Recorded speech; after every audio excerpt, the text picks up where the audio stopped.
ప్రధానమంత్రి పర్యటన సన్నాహాల్లో భాగంగా రాష్ట్రపతి గోడపై రాతల ప్రచారంలో పాల్గొన్నారు. 10వ తారీఖు నాడు నరేంద్ర మోదీ గారు రాబోతున్నారు హైదరాబాద్కు. తెలంగాణకు మొట్టమొదటిసారిగా పార్లమెంట్ ఎన్నికల తర్వాత వస్తున్నారు కాబట్టి, 3వ తారీఖు ప్రధానంగా వస్తున్నారు కాబట్టి 10వ తారీఖు నాడు ఈ యొక్క బహిరంగ సభ దీన్ని సఫలీకరణ చేయాలని చెప్పేసి కూడా యావత్ తెలంగాణ ప్రజల్ని కోరుతా ఉన్నాను.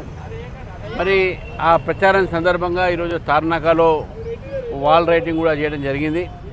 ఈ వాల్ రైటింగు ద్వారా, పోస్టర్ల ద్వారా, ఫ్లెక్సీల ద్వారా ఈరోజు ప్రచారం భారతీయ జనతా పార్టీ చేస్తూ ఉంది.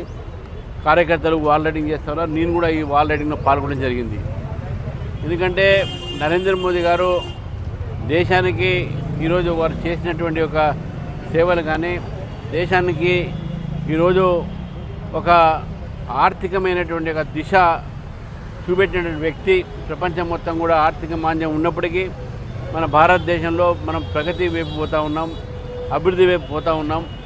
కాబట్టి ఈ సందర్భంగా వారికి పెద్ద ఎత్తున స్వాగతం పలకాలని చెప్పి తెలంగాణ ప్రజలని కోరుతూ, మరి వాల్ రైటింగ్లో ఈరోజు తెలంగాణ తార్నాకలో ఉన్నటువంటి ఒక మా కార్యకర్తలు, నాయకులు అందరూ కూడా దీనిలో పాల్గొనడం జరిగింది. మరి మాజీ మేయర్, రాష్ట్ర ఉపాధ్యక్షులు మన బండ కార్తిక్ రెడ్డి గారు, శారదా మల్లేష్ గారు, నాగేష్ రెడ్డి గారు, వెంకటేష్ గౌడ్ గారు, రాము వర్మ గారు, అదే ఉపేందర్ యాదవ్ గారు అధ్యక్షుడు, సత్యరెడ్డి కరుణాకర్ అందరూ కూడా పాల్గొని, వేణు యాదవ్ గారు సీనియర్ నాయకుడు, పోచా యాదవ్ అందరూ కూడా పాల్గొని, సుబ్బారావు గారు దళిత్ మోర్చా అందరూ కూడా పాల్గొన్నారు. ఈ యొక్క ప్రోగ్రాం సక్సెస్ చేసినందుకు నేను కార్యకర్తలందరూ కూడా అభినందన చెప్తా ఉన్నాను. బెంగాల్లో 100 సీట్లు చొరయ్యాం మమత అన్నారు. దానికి రాహుల్ గాంధీ కూడా మద్దతు తెలిపారు. గతంలో కూడా చోరీ చేసేటోళ్ళే చోరీ మాట్లాడతారు.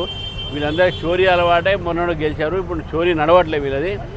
ఓడిపోతే ప్రజల వారి యొక్క తీర్పుని వాళ్ళు ఒప్పుకోవాలి. ప్రజనే అవమానపరిచేటటువంటి మాటలు మాట్లాడితే ప్రజా తీర్పు ప్రజాస్వామ్యంలో అది సర్వోత్తమైనటువంటిది. దాన్ని కూడా అవమానపరిచేటటువంటి కాంగ్రెస్ పార్టీ వాళ్ళు గెలిస్తే ఏం మాట్లాడరు. 3 సార్లు మమతా గెలిచింది. మేము ఎప్పుడైనా అన్నామా? మీ ప్రజలు ఒక తీర్పుని వాడికి ఇచ్చినాం, వారికి రెస్పెక్ట్ చేసినాం. ఈరోజు వాళ్ళు ఎందుకు ఈ విధంగా మాట్లాడుతున్నారు? వాళ్ళు ఓడిపోతే ఈవీఎం బాగలే, వాళ్ళు ఓడిపోతే మోదీ బాగలే, వారు ఓడిపోతే ఈసీఐ బాగలే, వారు ఓడిపోతే ఏది బాగలే, దేశం కూడా బాగలే వాళ్ళకైతే. కాబట్టి ఎప్పుడైనా ఓటమిని, ప్రజాస్వామ్యంలో ప్రజా తీర్పుని మనం గౌరవించాల్సిన అవసరం ఉన్నది.